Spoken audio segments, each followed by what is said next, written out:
이 시간 은혜 받으실 하나님의 말씀은 열왕기하 22장 10절에서 11절까지의 말씀, 구약성경 601페이지에 있습니다. 열왕기하 22장 10절에서 11절까지 우리 함께 봉독합니다. 또 서기관 사가문이 왕에게 말하여 이르되 제사장 hil기야가 내게 책을 주더이다 하고 사반이 왕이 앞에서 읽음에 왕이 율법책의 말을 듣자 곧 그의 옷을 찢으니라. 아멘. 할렐루야.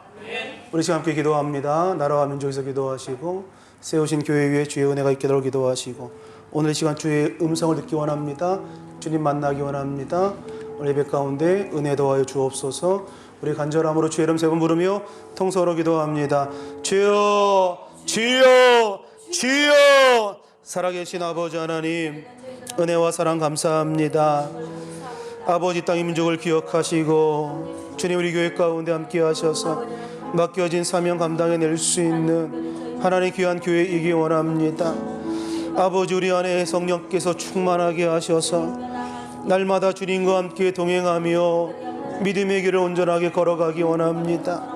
연약하고 부족하지만 하나님 주님 우리에게 힘주시고 능력 주셔서 이 일 감당하게 하시고 하나님 그 선하신 뜻이 우리의 삶 가운데 아름답게 이루어질 수 있도록 아버지 함께하여 주옵소서. 감사합니다. 예수님의 이름으로 기도합니다. 살아계신 아버지 하나님, 은혜와 사랑을 감사합니다. 오늘도 거룩한 주일 주 앞에 나와 예배하고 오늘의 마음을 주님 앞에 온전하게 내려놓고 주님 기뻐 받으시는 귀한 예배자가 되어지기 원합니다. 오늘 드린 예배 위에 하나님 함께 하셔서 놀라운 은혜가 우리 인생 가운데 펼쳐지게 하시고 이 땅에 하나님의 자녀다운 삶을 멋지게 살아낼 수 있는 은혜가 넘치게 하여 주옵소서. 예수님의 이름으로 기도합니다. 아멘. 할렐루야. 할렐루야. 제목 한번 따라합니다. 마음에 찔려. 우리 옆에 분과 한번 인사할까요? 사랑의 예수님 우리와 함께 하십니다. 주의 사랑으로 사랑합니다. 주의 이름으로 축복합니다. 오늘 제목이 마음에 찔려라는 제목이죠. 왜 마음이 찔리는 것일까? 왜 마음이 찔림을 사람들은 느끼는 것일까요? 부끄러움 때문 아닐까요? 우리가 부끄러움 이렇게 이야기하면 떠오르는 한 사람이 있습니다. 일제강점기 시절 가운데 시인이었던 윤동주 시인이 떠오르죠. 그는 이 시대에 태어나 시인으로 살고자 했던 나 자신이 부끄럽다라고 말을 했던 그런 시인이기도 합니다. 그가 또 이렇게 이야기합니다. 부끄러움을 모르는 세상에서 부끄러움을 아는 것은 부끄러운 것이 아니다. 부끄러움을 모르는 자들이 부끄러워야 한다라고 이야기합니다. 어쩌면 오늘은 우리가 일제강점기의 그 시절이 아니라 영적 침체기, 영적 암흑기의 그 시대를 오늘 우리가 살아가고 있는 것은 아닌가. 예수 그리스도의 이름이 조롱당한 지 오래되었을 뿐만 아니고 교회가 빛을 발하지 아니하고 세상에 불신을 당하고 또 조롱거리가 되고 웃음거리가 된 지도 오래되었습니다. 무엇보다 누구보다 세상 사람들에게 정직하다, 신실하다 평가를 받아야 할 목회자는 세상에서 말할 것도 없고 이제는 교회에서조차도 불신의 대상이 되어버린 이 시대 가운데 저는 지금 목회를 하고 있습니다. 사람은 부끄러움을 잃어버리면 괴물이 되어버린다라고 말하죠. 부끄러움을 잃어버리면 괴물이 되고 만다. 우리가 이 땅을 살아가면서 영적으로 민감하다라고 하는 그 말의 의미가 무엇일까? 빛 대신 예수 그리스도를 늘 가까이 모시고 살아가기 때문에, 그리고 사람들은 양심의 가책 없이 넘어갈 작은 죄도 그냥 넘어갈 수 없는, 오늘 빛 대신 예수 그리스도가 우리와 함께하는 그러한 삶을 살아가는 것, 그것이 영적으로 민감한 삶이다라고 말할 수 있는 것은 아닌가. 남들은 아무렇지 않게 넘길 수 있는 조그마한 죄라 할지라도 부끄러워 견딜 수 없는 그러한 삶을 살아가는 것, 그것이 영적으로 민감한 그런 자의 모습이 아닌가. 오늘 말씀의 주인공이 누구냐? 요시야 왕입니다. 그는 여러 구약 성군, 구약의 그런 왕들 가운데 그 착한 왕, 좋은 왕, 성군 중에 한 사람으로 우리가 알고 있습니다. 요시야 왕이 왕으로 즉위한 이후에 18년이 지나고 나서 성전을 수리하는 명령을 내립니다. 그런데 성전에 수리하는 그 과정 가운데 율법책이 발견되었고 그 율법책이 요시야 왕에 전달되었고 여기까지 어떻게 보면 우연하게 이루어진 일인 거죠. 성전을 수리했고 그리고 수리한 가운데 율법책이 발견되었으니 말이죠. 그런데 이 율법책을 읽었던 요시야의 반응이 어떻게 나타나느냐? 11절에 이렇게 나타납니다. 우리 함께 11절 같이 함께 봉독합니다. 왕이 율법책의 말을 듣자 곧 그의 옷을 찢으니라. 왕이 율법책의 말을 듣자 곧 그의 옷을 찢었다라고 성경이 표현하죠. 당시의 상황 가운데 옷을 찢었다라고 하는 것은 상당한 고뇌 가운데 있었다라는 것을 의미합니다. 신학적으로 혹은 신앙적으로 이 부분을 해석하면 하나님 앞에 극심한 자기의 아픔과 고뇌를 가지고 회개하는 마음을 가졌다라고 표현함이 옳은 거죠.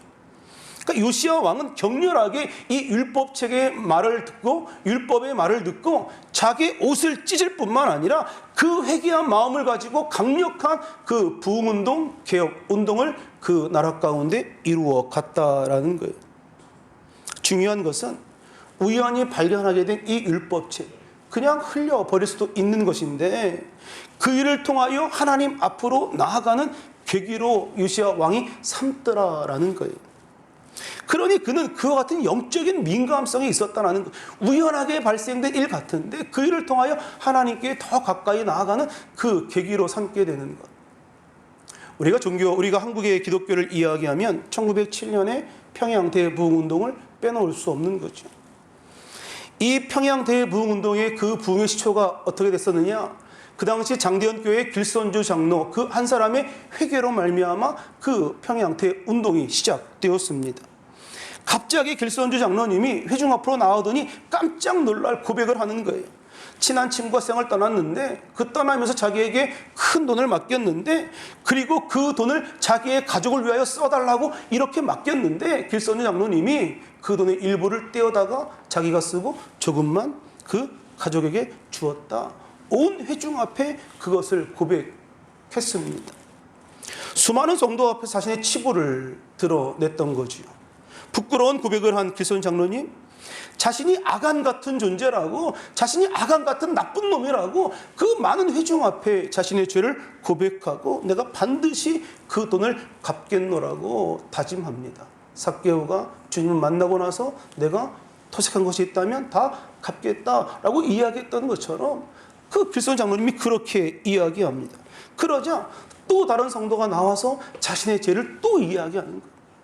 그 이야기가 또 끝나자 또 다른 성도가 나와서 내가 이런 죄를 지었노라, 이런 죄가 나에게 있노라, 내가 하나님 앞에 회개한다라고 온 무리가, 온 회중이 다 자신의 그 더러운 죄를 고백하더라는 거예요. 수많은 성도들이 함께 통회하며 눈물바다를 이루게 되었다. 그 당시 현장을 기록한 어떤 글이 이렇게 표현합니다. 인간이 범할 가능성이 있는 모든 죄가 다 고백되었다라는 거예요.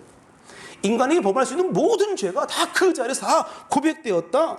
그래서 모든 사람들의 체면은 이제 온데간데 없고 이제는 내가 주님께서 우리의 죄를 용서하지 않으면 나는 살아갈 수 없는 존재다라는 그 일념하나 하나님의 용서를 구하는 그 마음으로 그들이 모두가 다 자국하며 회개하며 통회했었다. 그 당시를 기록한 그 글이 이렇게 표현되어 있습니다. 그들의 소원은 오직 하나님의 용서를 받는 것뿐이다. 다른 어떤 것이 아니라 하나님의 용서를 받는 것. 이렇게 평양 대부운동이 시작된 거예요. 장로 한 사람의 하나님 앞에 부끄러운 자신의 죄를 고백함으로 말미암아 그로 말미암아 놀라운 부흥의 역사가 한국 기독교 역사 가운데 이루어지게 되었다라고 하는 것. 오늘 우리가 요시야 왕이 경험한 것처럼 살아가다 보면 우연하게 경험하게 되는 일들이 종종 있습니다. 우리가 그 우연히 일어나는 그 일들을 영적 민감성을 가지고 바라보면 그것이 바로 하나님께로 돌이켜 나아갈 수 있는, 하나님께로 돌아서서 나아갈 수 있는 회개의 계기로 삼을 수 있다라는 것이요. 우리가 주님 안에서 회복의 은혜를 경험하기 위하여 오늘 우리의 부끄러운 현실을 깨달아야 하는 거 아닙니까? 성령님의 역사로 말미암아 주님 무딘 영적 감각이 깨어나게 하시고 그로 말미암아 부끄러움으로 자각될 수 있게 하옵소서. 뻔뻔한 인생이 아니라 주님, 나의 부끄러움이 부끄러움으로 깨달아지게 하옵소서. 내가 얼마나 수치스러운 일을 하고 있는가, 주님, 그건 내가 깨닫게 하옵소서. 그런데 그런가 하면 요시야 왕은 율법책을 발견하고 나서 옷을 찢고 난 다음에 그가 행한 일이 있습니다. 자신의 부끄러움과 수치를 표현하는데, 어떻게 보면 이것은 요시야 왕이 이룬 일은 아니거든요. 요시야 왕도 그 사실을 알고 있습니다. 22장 13절 우리 자막부에 같이 함께 봉독할까요?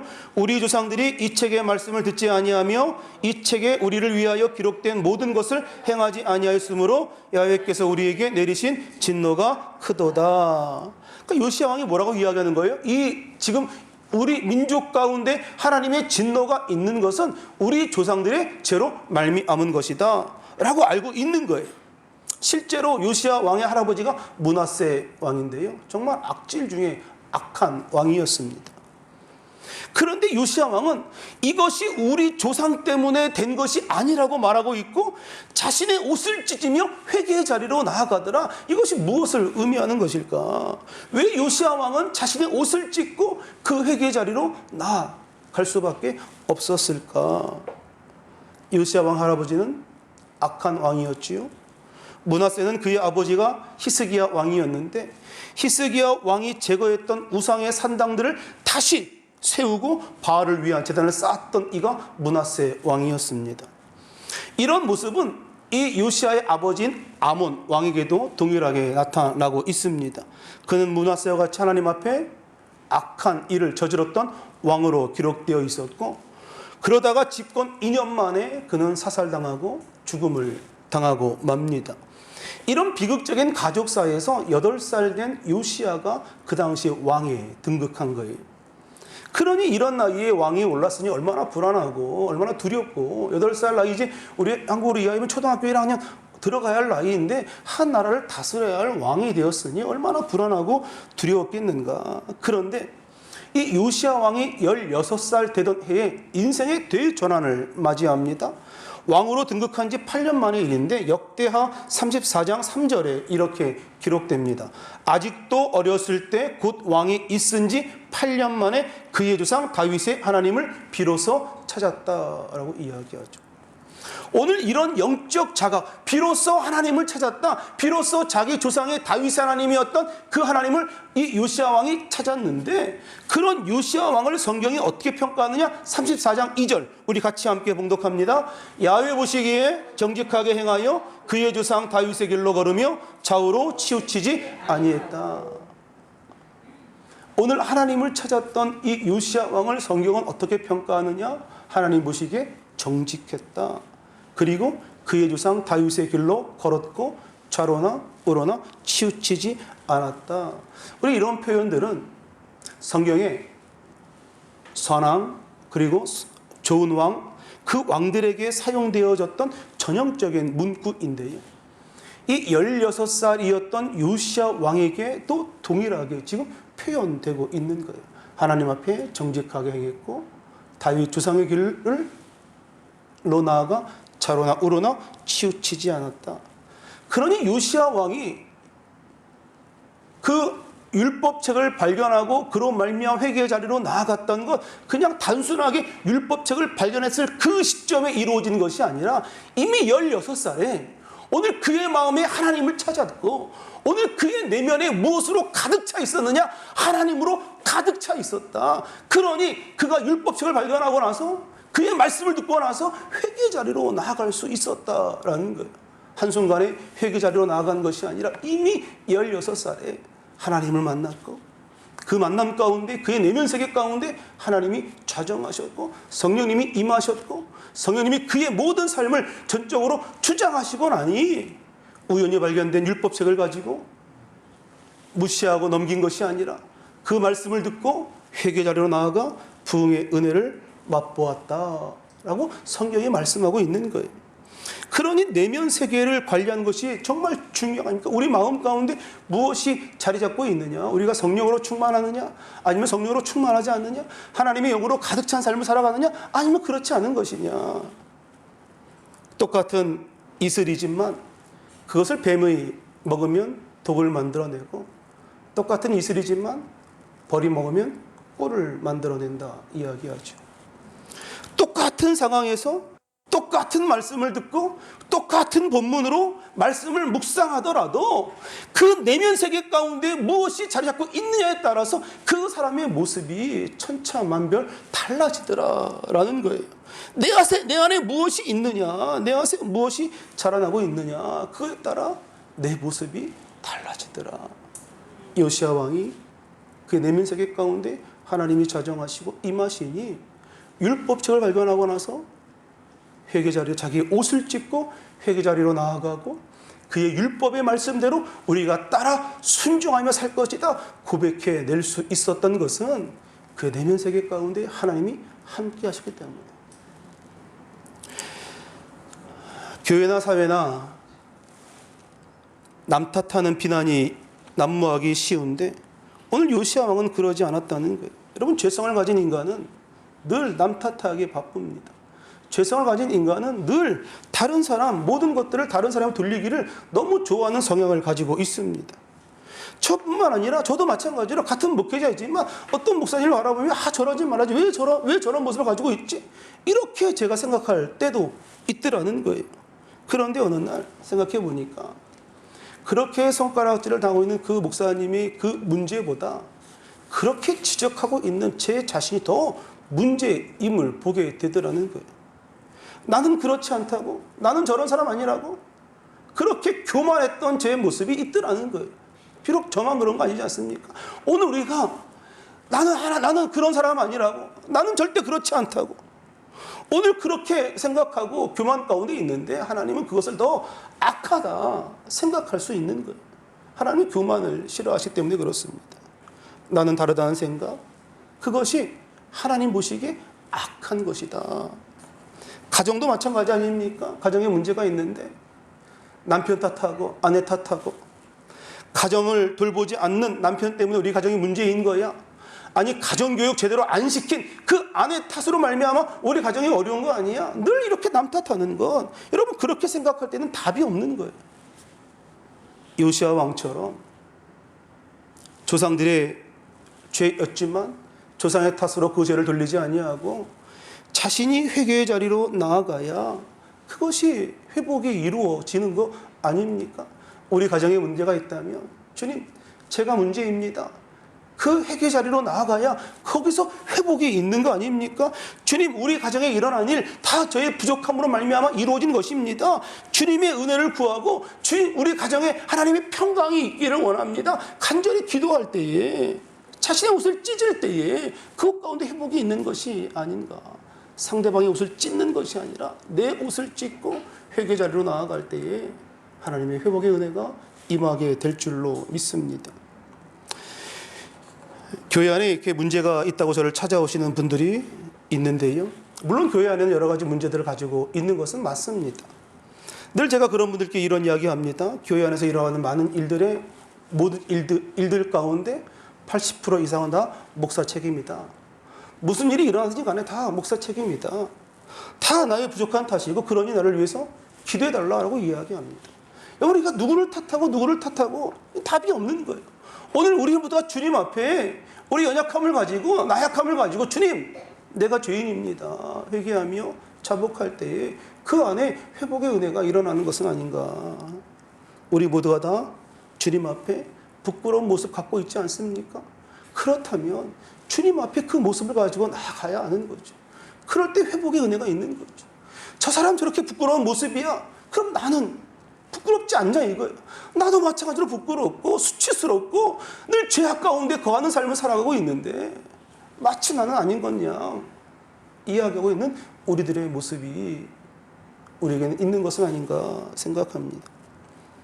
요시야 왕의 이야기를 성경을 통한 역대상 또 열왕기상하, 역대상하에서 읽어보다가 이런 표현들이 있습니다. 이스라엘 여러 왕 시대와 유다 나라 시대 가운데 유월절을 지킨 일이 없었다라는 표현이 성경에 기록됩니다. 여러분, 유월절은 출애굽의 그것을 기념하기 위하여 하나님이 정하신 절기 아닙니까? 아마 그 역대 왕들이 이 이야기를 들었으면 상당히 억울했을 거예요. 우리도 유월절을 지켰는데 왜 유월절을 지키는 이가 없었다라고 성경은 표현하고 있느냐. 왜냐하면 유월절을 폐자한 왕이 없었거든요. 다 나름대로 유월절을 지켜왔던 거예요. 그런데 성경은 이렇게 유월절을 지킨 일이 없었다라고 표현합니다. 요한복음 6장과 2장을 보면 유대인의 명절인 유월절이라는 표현이 등장합니다. 그런데 출애굽기 12장 11절을 보면 유월절의 주인이 하나님임을 밝히고 있는데 우리 함께 12장 11절 함께 봉독합니다. 너희는 그것을 이렇게 먹을지니 허리에 띠를 띠고 밭에 신을 신고 손에 지팡이를 잡고 급히 먹어라. 이것이 야훼의 유월절이니라. 아멘. 자, 유월절의 주인은 누구예요? 하나님인데 왜 요한복음에 유대인의 명절 유월절이라고 표현했을까? 이것은 당시 유대인들이 타락함으로 말미암아 하나님께서 원하시는 유월절을 지키는 것이 아니라 자기의 멋대로, 자기의 뜻대로, 자기의 생각대로 유월절을 지켜왔던 거예요. 유월절을 지키라는 하나님의 말씀에는 그 출애굽의 그 감격과 그 기쁨, 그로 말미암아 하나님께 감사가 있어야 하는데 그 홍해를 갈르셨던 하나님의 그 역사를 기억하며 하나님을 찬양해야 하는데 그리고 하나님의 택한 백성으로서의 정체성을 가지고 하나님께 기뻐하며 하나님께 모든 영광 돌리는 것이 유월절인데 그들은 하나님이 원하시는 유월절이 아니라 자기의 멋대로 유월절을 지켰다라는 거예요. 그렇다면 오늘 우리가 드리는 예배는 어떤 것인가? 오늘 우리가 드리는 이 예배를 하나님은 어떻게 평가하고 계실 것인가? 오늘도 우리가 교회에 가서 예배 잘 드리고 왔다라고 생각하고 있는데 하나님께서 너 예배 안 드렸어 라고 이야기하신다면 얼마나 우리가 좀 당황스럽고 황당한 일을 겪는 것인가. 지금 우리가 드리는 예배가 우리의 예배인지 아니면 하나님께서 원하시는 예배인지, 오늘 지키는 우리가 주일이 우리의 주일인지 아니면 하나님께서 원하시는 주일인지. 여러분, 예배는 콘서트가 아니고 예배는 내 감정을 해소하는 그런 시간이 아닌 거예요. 예배의 주인은 오직 하나님이신 것. 내 감정이 어떠하든지 내 상황이 어떠하든지 내가 우울하든지 기뻐하든지 어떤 상황 가운데 있다 할지라도 예배 자리 가운데 나아가는 것, 그것이 예배자의 모습 아닙니까?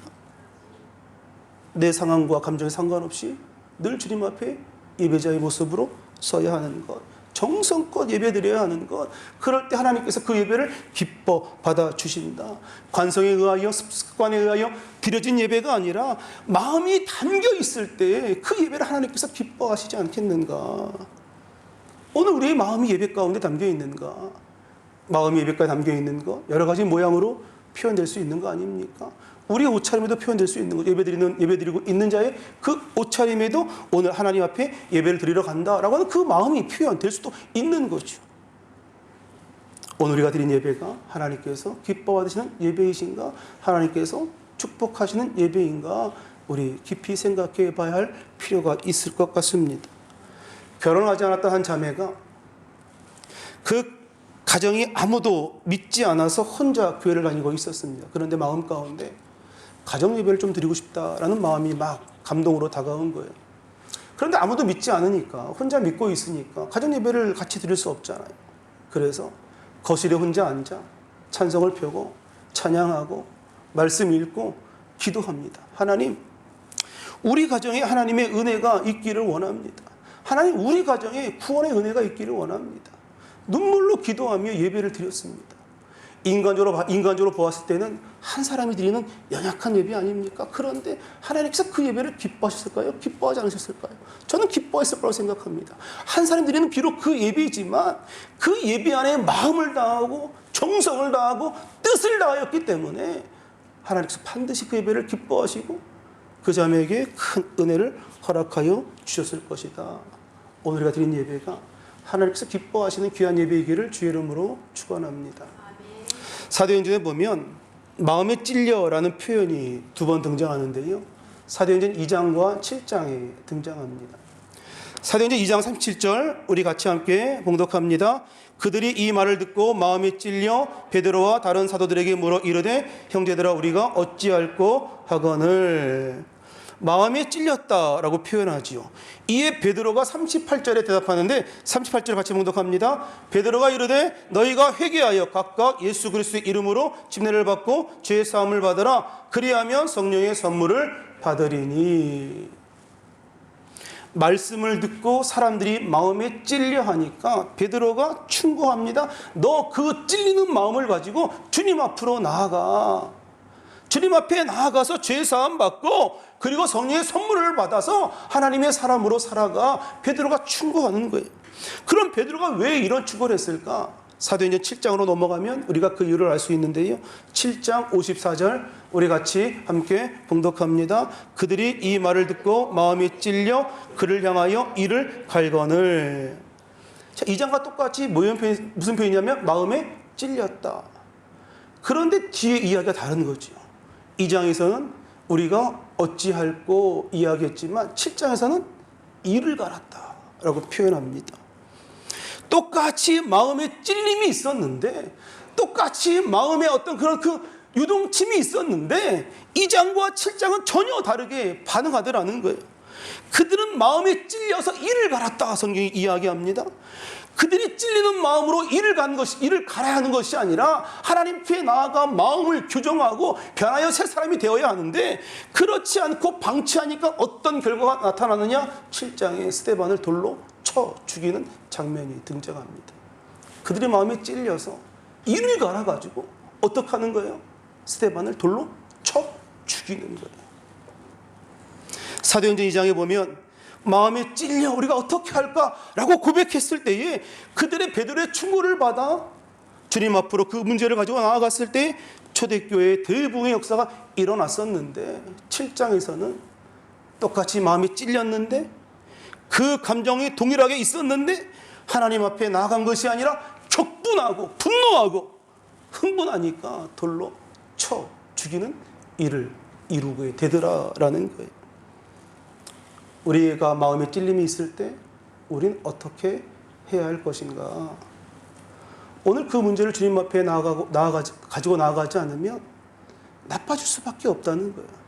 우리가 마음에 찔림이 있을 때에, 우리의 부끄러움이 느껴졌을 때에 우리가 이를 갈면 상대방을 죽일 수밖에 없는 그런 상황이 나타나지만, 그것을 가지고 우리가 어찌할꼬 요시야처럼 자기 옷을 찢고 회개 자리로 나아갔을 때에 그곳에 놀라운 하나님의 역사가 나타나게 되더라라고 하는 것. 마음에 찔림이 있을 때에 이를 갈게 되면 열등감에 빠지게 되고 피해의식에 빠지게 되고 바깥으로는 누구에게 분노하게 되고 울분을 터뜨리게 되고, 그런 말미암아 관계가 깨어지는 거 아닙니까? 여러분, 부끄러움을 자각하는 건, 마음에 찔림이 있는 것, 양심이 흔들리는 것, 그것이 최종 목표가 되어서는 안 되고, 그 마음의 찔림을 가지고 양심이 흔들리는 것을 가지고 부끄러움을 자각하는 것을 가지고 하나님 앞에까지 나아가야 된다라는 거예요. 오늘 그냥 내 마음이 찔렸어, 거기서 끝이 아니라 그 마음을 가지고 주님 어찌합니까? 어떡합니까? 믿는 자여 어떡할까? 우리 찬양 불렀던 것처럼 주님 어떡합니까? 우리 이 찔림, 이 마음의 흔들림 주님 어떡합니까? 하고 주님 앞에 나아가야 회복의 은혜가 일어나더라라는 거예요. 히브리서 12장 2절에 이렇게 말합니다. 믿음의 주여 또 온전하 계신 예수를 바라보자. 그는 그 앞에 있는 기쁨을 위하여 십자가를 참으사 부끄러움을 개의치 아니하시더니 하나님 보좌 우편에 앉으셨느니라 라고 말합니다. 예수님이 우리를 대신하여 부끄러움을 다 감당하셨다. 오늘 부끄러움을 지신 예수님께 우리가 믿음으로 감사하고 나아갈 수 있는 거예요. 저 부끄러움이 너무 많아서, 수참이 너무 많아서 정말 강단에 설 수 없지만, 그러나 주님께서 내 모든 부끄러움을 다 감춰주셨기 때문에 우리가 이 자리에 함께 예배하고 하나님의 은혜를 구하며 나아가는 것 아닙니까? 오늘 그리스도의 십자가에 우리의 모든 부끄러움을 다 주께서 짊어지셨기 때문에 말이죠. 오늘 우리의 부끄러움을 십자가 앞으로 가지고 나가게 되시길 주의 이름으로 축원합니다. 그럴 때 치유와 회복의 역사가 일어나는 거예요. 내 마음이 내키던 되는 대로 살던 내가 이제는 살아계신 하나님을 만나게 되고, 내가 원하던 대로 살아가던 내 인생이 이제는 하나님께서 기뻐하신 일이 무엇인가 생각하게 되고, 또 민감하게 그 하나님의 음성 가운데 귀를 기울여 살아가는 삶의 모습으로 오늘 저 여러분들의 인생이 변하게 되시기를 주의 이름으로 축원합니다. 그래서 신앙이 깊어지면 깊어질수록 겸손해지는 거예요. 신앙이 깊어지면 깊어질수록 겸손해지지 않을 수 없는 거예요. 엄청난 신앙의 체험을 하고 믿음이 좋다고 이야기하고 성경을 많이 읽었다라고 자기가 제일 잘하고 있다라고 교만에 빠져버리게 되면 그것은 결코 믿음의 삶이다라고 표현할 수 없는 거 아닙니까? 자기 교만에 빠져 있는 삶인 거죠. 믿음이 자라면 자랄수록 우리 고백하기를 주님 나는 아무것도 아닙니다. 이런 고백이 있어야 되는 거예요. 하나님이 없으면 그저 부패하고 초라하고 그 나약한 인간에 불과한 인생밖에 안 됩니다. 오늘 주님 우리의 작아짐, 우리의 연약함을 가지고 하나님의 크심을 인정하며 살아가는 우리 모두가 되게 하여 주옵소서. 우리 연약함과 부끄러움을 가지고 오늘 주님 나아가 주님 허락하신 그 참된 치유와 회복의 은혜를 다 경험하게 되시기를 주의 이름으로 축원합니다. 우리 함께 이 시간 찬양하며 기도합니다. 원하고 바라고 기도합니다. 우리 함께 찬양하며 오늘 주님 우리 연약함과 부끄러움과 우리의 수치스러움과 우리 모든 것 주님 이 시간 주님 앞에 다 가지고 나아가기 원합니다. 하나님의 그 긍휼과 자비가 오늘 우리 인생 가운데 부어지기 원합니다. 우리의 가정에, 우리 교회 가운데, 우리 인생 가운데 하나님과 하나님 주의 은혜가 부어지게 하옵소서. 주님 동행하시고 도와주옵소서. 우리 함께 찬양합니다. 이 세상을 살아가는 동안에 나의 힘을 의지할 거 없으니 기도하고 낙심하지 말 것을 주께서 참 소망이 되심이 주의 길을 걸어가는 동안에 주의 길을 걸어가 동안에 세상의 것 의지할 수 없으니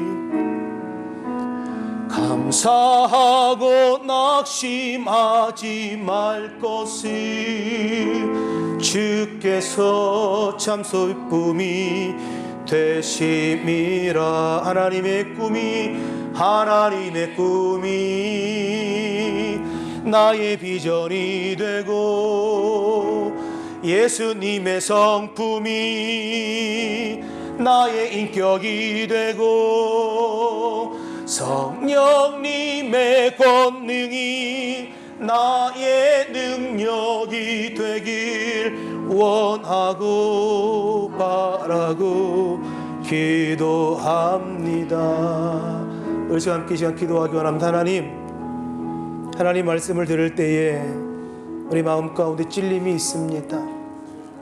하나님 그 찔림을 가지고 우리가 어찌할까, 우리가 어떻게 할까, 우리가 어찌할꼬 주님 앞에 믿음으로 나아가는 우리의 신앙이기 원합니다.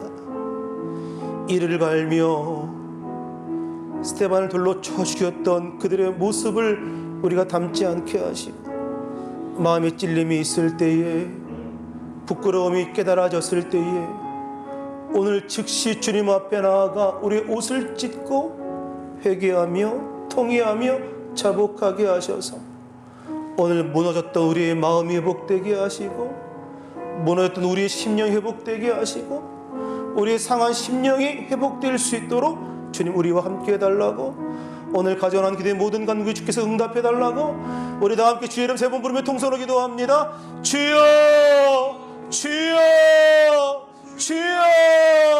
살아계신 아버지 하나님, 아버지 은혜와 사랑을 주님 감사합니다. 아버지 마음의 찔림 가운데 아버지 우리가 어찌할까 아버지 나의 힘으로 아무것도 할 수 없음을 고백하고 오늘도 살아계신 주님 앞에 믿음의 고백을 드리며 하나님의 도우심을 구하여 나아가게 하여 주시니 감사합니다. 아버지 우리 가운데 충만하게 하셔서 주님만 바라보는 복된 삶 살아가게 하시고 아버지를 향하신 주의 놀라운 뜻다심들이 아름답게 이루어갈 수 있도록 아버지 인도하여 주시옵소서. 주님 아버지 감사. 아버지 주님 역사하시고 인도하여 주시옵소서. 아버지 하나님, 주님 우리가 어찌할까? 아버지 우리가 어찌할까? 아버지 하나님, 우연히 발생한 일들로 인하여 부끄러움을 느낍니까?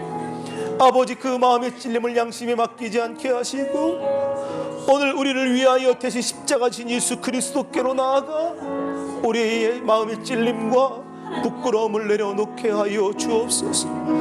아버지 하나님, 십자가 앞에 우리의 부끄러움을 내려놓았을 때에 그곳에 은혜가 있는 줄로 믿습니다.